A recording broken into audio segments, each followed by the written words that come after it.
The growing season is in full swing. All the plants are in the ground, so now it's time to give you all a garden tour to show you the perspective of what the garden looks like in the spring versus what it's going to look like in the middle of the season. So let's head out. I'll give you all a tour and we'll do some harvesting along the way.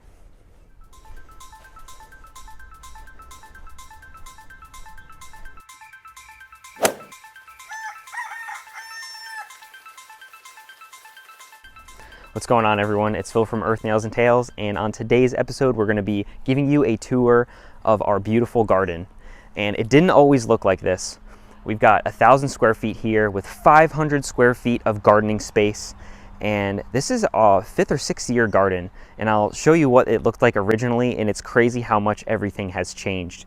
We've got 4 L beds here that make up the main portion of the garden. We've got a small pollinator garden, which is going to be filled with flowers. And then on either side, on my left and on my right, we have 2 keyhole beds. So it maximizes the amount of gardening space we can get out of this area right here. So we're going to start off with this bed, and I want to grab my tools first out of our mailbox because we are going to do some harvesting. So first off, we have our iconic carrot and spinach bed. We've got rows planted, carrot, spinach, and unfortunately some of this has bolted already because it was in the 90s last week. It was so hot earlier this spring, and luckily now the temperatures have cooled back down. So you are probably gonna have to replant some of the spinach here, but we're also going to let it go to seed because it's a great opportunity to collect seeds for next season. But these carrots are looking absolutely amazing, our little carrot forest here. And these are gonna be in the ground for quite some time. So we'll continue to be planting spinach until we get our carrots out of the ground, and then we'll be planting some zinnias in here later on in the season.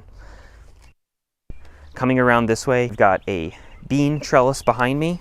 So we've got our pole beans on this trellis here. And last year we had tomatoes and peppers planted here. So we're using these pole beans and these bush beans down here in order to refresh the soil, add nitrogen back into the soil, since legumes are a nitrogen fixing crop. So tomatoes, peppers, very heavy feeders. This is going to really help to replenish the nitrogen in the soil and get ready for the next rotation next season. Back over here, as you can see, our arugula has fallen over. Again, this has also gone to flower, but fresh arugula is probably one of my most favorite things in the garden. It's absolutely delicious. It's got that nice, spicy, and deep flavor. So I am gonna miss having this arugula, but we're definitely gonna be planting some more. Behind me, we had some cauliflower, and you could see just the bugs are eating these like crazy. So we are gonna have to find a better method of protecting these crops. But I always still like to gamble, play the gamble, see if I can get some cauliflower out in the spring. We've had really good luck with growing cauliflower in the fall, but I always try to push those boundaries to see what we can get at different times of the year. Over here we've got some dinosaur or lacinato kale. This is going to be a huge kale plant, and again, these bugs are absolutely ripping this thing apart, but if you get these leaves at the right size, nice and tender, again, just so delicious. Moving on this way, behind our arugula, we've got lots of lettuce. So back here we have this beautiful leaf lettuce, which is going to come up. So I kind of just sprinkle that in the garden just to fill any spaces, and then as it cuts up, we just cut it as we need it and then let it keep on growing. And then over here we've got our 2 rows of lettuce and arugula. So we've got Jericho lettuce right here, which is a very heat tolerant variety. And you can see how big these heads, they're actually starting to come apart a little bit, so we are going to harvest these. So let's do that right now. We're going to grab our clippers, and whenever we're harvesting lettuce, you always want to try to get to the base of the plant and cut it as close to the soil as possible.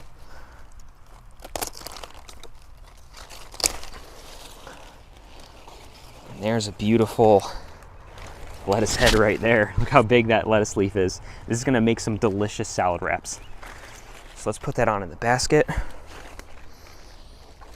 I think we need a bigger basket. But in between our lettuce, different types of lettuce, we've got red sail lettuce also looking absolutely beautiful. So let's harvest some of that as well.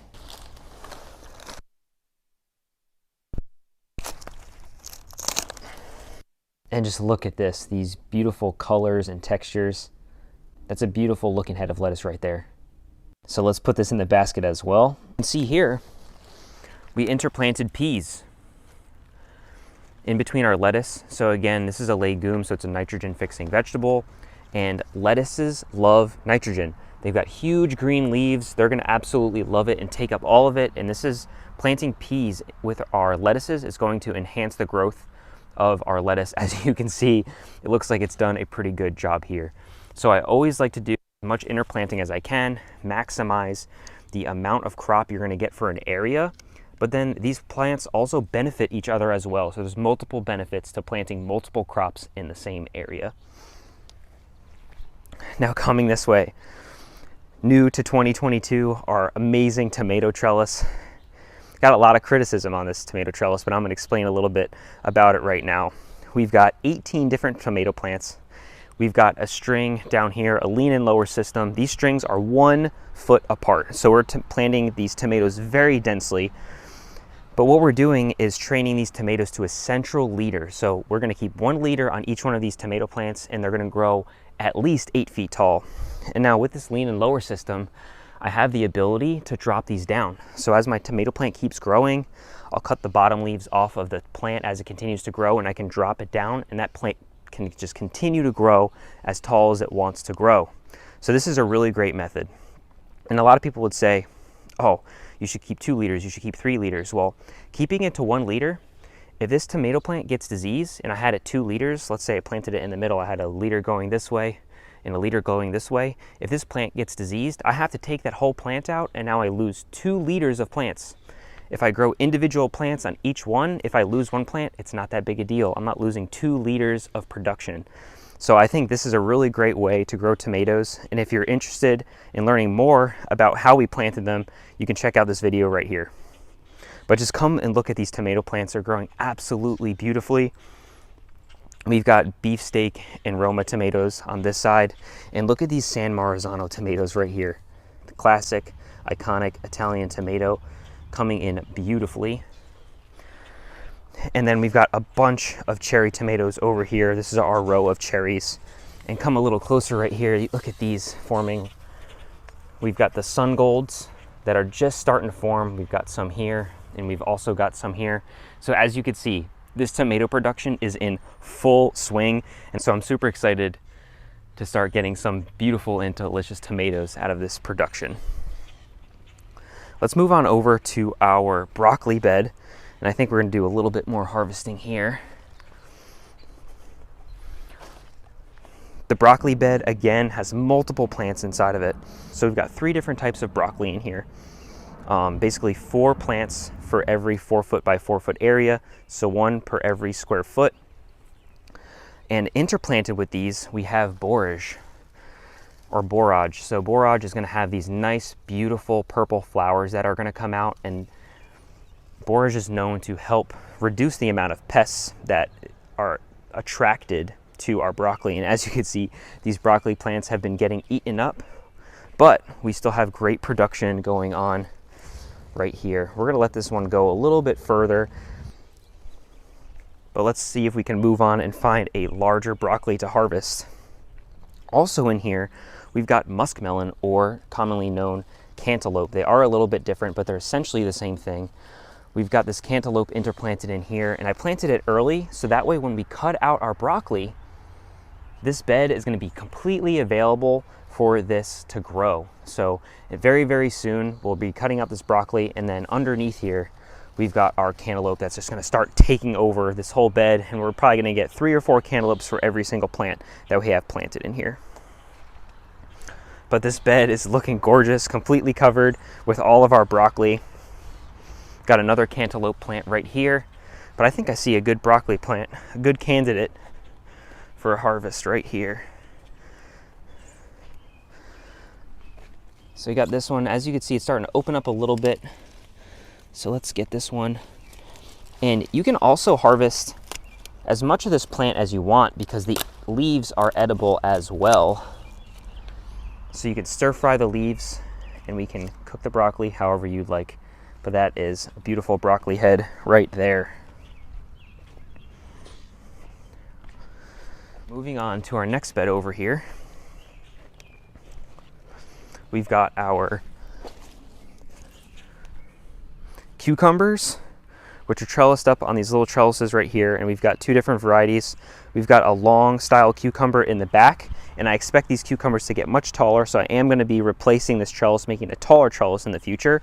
But then we've also got our Space Master cucumbers in the front, which are going to be bushier, wider cucumbers. So this space will eventually be completely filled out with cucumbers, and that's going to be exciting to see. One quick cucumber tip for you: as soon as you start to see any disease on your cucumber plants, plant some more seeds.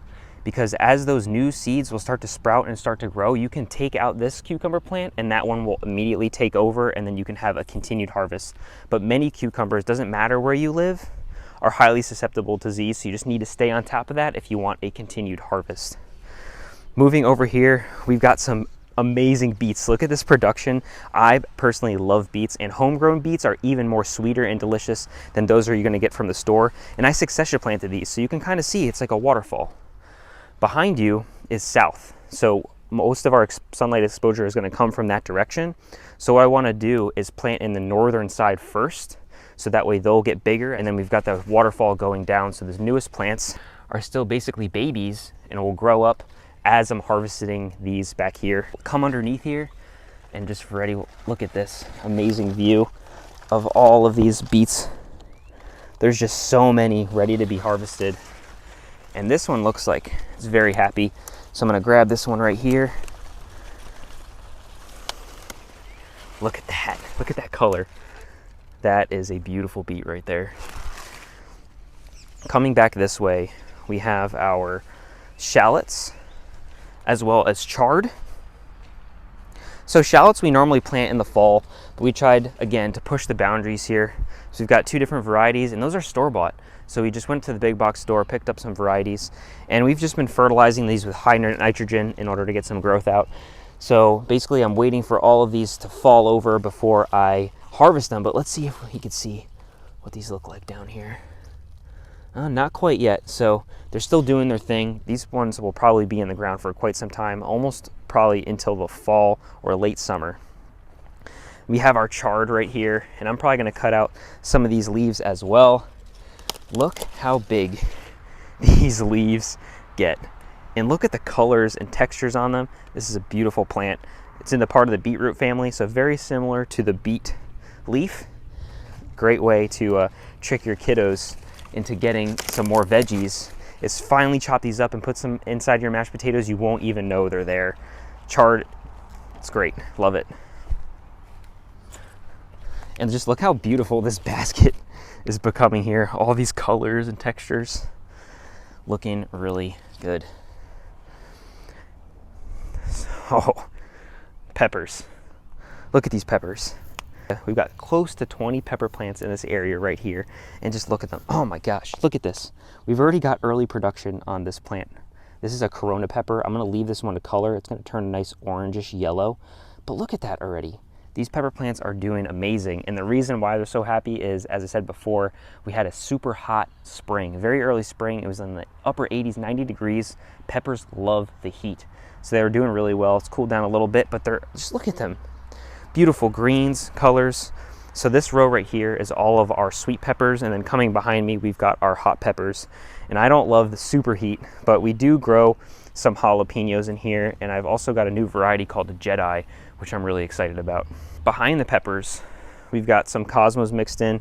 You can see those beautiful pink flowers back there. And then celery. So I wanted to plant these celery plants in front of my peppers because I know my peppers are gonna get really tall. Celery's in the front. So as this matures, we'll be able to pull this out, and then our peppers are gonna grow strong right behind them. But homemade celery or homegrown celery has such a beautiful and delicate flavor.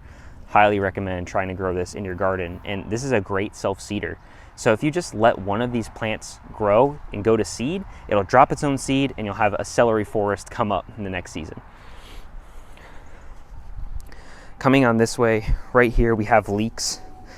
And if you love steak, you should definitely be growing leeks because they make an amazing combo. And we have them pretty densely planted here because I like to harvest them when they're a little bit younger and skinnier like this. Most people harvest their leeks for the white bottoms. So as the leeks grow, you do have to kind of mound them up so that way the bottoms stay white, because they turn green from the sunlight. So if you mound it up, it'll keep it protected from the sunlight, and then those leeks will stay a nice beautiful white and have that flavor that you want. Coming back this way, we've got another intercropping of eggplants. We've got 3 different varieties of eggplant. We've got a long black eggplant, a Bianca, and then we've got our classic Italian purple eggplant. And then we've got some shelling peas mixed in here as well, and you can see back there. I know the weeds are crazy because it's been raining so much the last few days, so we are going to have to come out here and weed this. And if anyone tells you that they don't have weeds in their garden, they're completely lying. Everyone's got weeds, and that's probably one of the biggest things you have to stay on top of. But it's really not that bad. Just target 1 part per day, get it weeded out. You're going to be amazed at how beautiful it looks, and then you just target the next one the next day. But keeping the weeds down is definitely going to help the production overall of your garden, so you've got to stay on top of that. And lastly, back here, we've got this awesome trellis. And I had some T-posts and some conduit left over. I know a lot of people are starting to lean toward that cattle panel trellis, but I don't have a huge vehicle in order to transport that cattle panel. So I opted for using some things that I still had on the property, which was this fencing right here, these T-posts, and this conduit. So you know what? I made it work with what I had, and it looks awesome. We've got our winter squash, which are going to be growing on either side of these.